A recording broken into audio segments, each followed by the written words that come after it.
Hello, hello. Thank you for jumping on this live session with me. I'm glad to have you on board. I'm just gonna double check that everything's working as it should be. We're gonna dive right in. Today we are talking about mastering. We're essentially talking about bridging that gap between the mix and the master. All right, so maybe you're the type of person that likes to master your own music, or you want to start learning how to master your own music, or maybe you're sending to a mastering engineer and you want to make sure everything is set up in a professional manner in order to send your mix off to the mastering engineer so that you look like a professional. All right, so we're going to go through the 3 steps. There's going to be 3 very simple steps to make sure that your mix is ready for the mastering phase. So I'll just give it another minute to make sure people are jumping on and to make sure that this live is doing its thing as it should be. I know we've had some issues before, so just want to make sure that the sound is syncing up. Sometimes it doesn't sync up with how I'm speaking, kind of thing. So we'll just give it another minute here. Is it syncing up? No, I don't know. All right, we're going to give it another 30 seconds and then we will dive right in.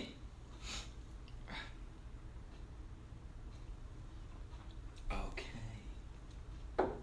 Now, while we're waiting, a little thing to talk about. This little training I'm about to do with you is actually, it's taken straight from a new course of mine, which is called the Acoustic Academy. Now, if you follow Audio Tutor, you may have seen I actually shared this part of the lesson on Facebook and on YouTube, where it kind of actually dives in and you can see me in the software doing it for real.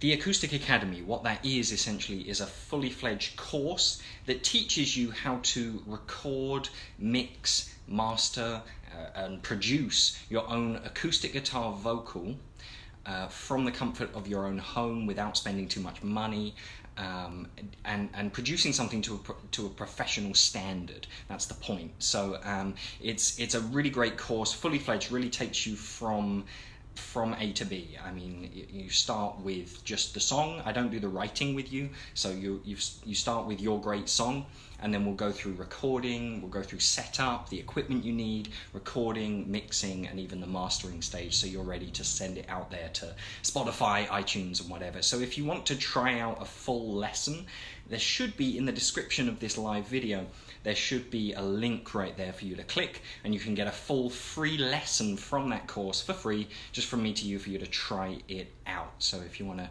try it out, do go ahead and try it out.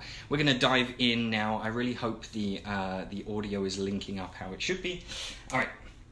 So mixing into mastering. If you're the type of person you mix your own music, and you are getting to that point where you're really happy with your mix, all right, you're really happy with the way things are sounding, and you want to either master it yourself or send it off to a mastering engineer, right? And you want to make sure that you look professional and also that you get the most out of the mastering stage, all right? So you need to prepare your mix in a certain way to make sure that things are going to carry over in the next phase. All right, so there's 3 steps basically that you need to just do these little checks at the end of your mix to make sure that what you're saving as your mix file is correct for the mastering phase, okay? So the first step is, I'm gonna just dive right in. The first step is no heavy compression and no heavy limiting at all. All right, so plenty of us definitely like to have on our mix bus, right? That's that final stereo track. We like to do some compression to glue things together.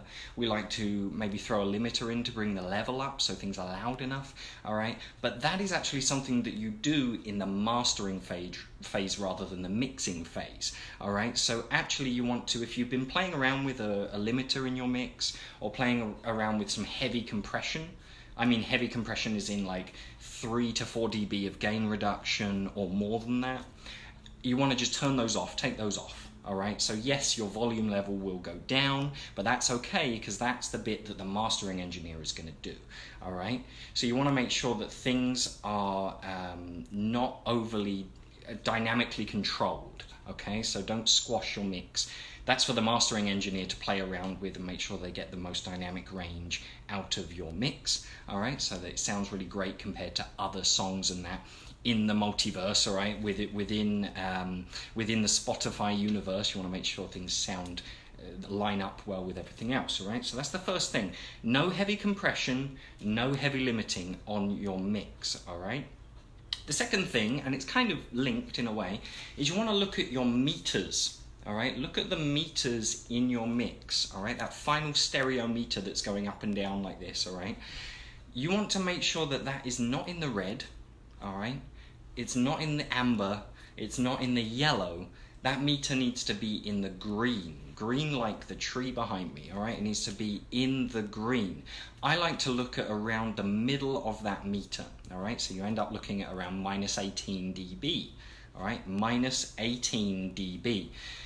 So you may find that you'll be somewhere down there when you take off your limiter, when you take off any heavy compression, you'll be somewhere down with the minus 18 dB, minus 15, minus 12. I wouldn't go much higher than that. Make sure you're in the middle of the meter, in the green. All right, what this does is make sure that you have a lot of headroom in your mix, and your mastering engineer, whether that's you or a mastering engineer that's a third party, they will want headroom to play with, all right, because they want to be able to turn things up, they want to be able to open up an EQ and turn up a certain frequency, and they need what's called headroom, meaning leftover volume, peak volume in your mix. All right, so make sure that there's plenty of headroom. Make sure that you are in the middle of your meter, around minus 18 dB, minus 15, maybe minus 12, but no higher than that. All right, you do not want to be in the red, because if you give a mastering engineer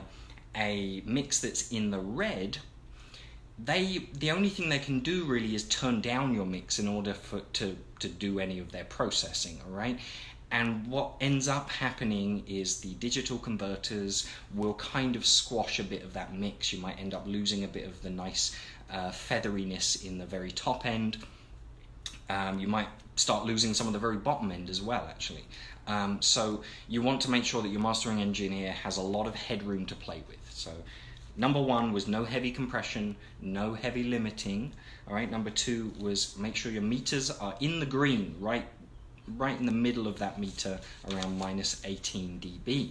Now the last one, right, and this is just the settings. I want to make sure, a lot of people get confused with the settings. There's plenty of debate about settings on when you want to save and bounce your mix. All right, what are the settings that you go for? All right, I use Logic all the time, and I know that when you go to save, it has a drop-down menu, and there's a lot of different settings, a lot of different preferences. All right, there's a lot of, you can change all kinds of different parameters, and it does start to get confusing, becomes a bit of a minefield of, okay, what parameter do I want? Do I want everything to be as high quality as possible? Do I want to shoot for somewhere in the middle? Where do I go?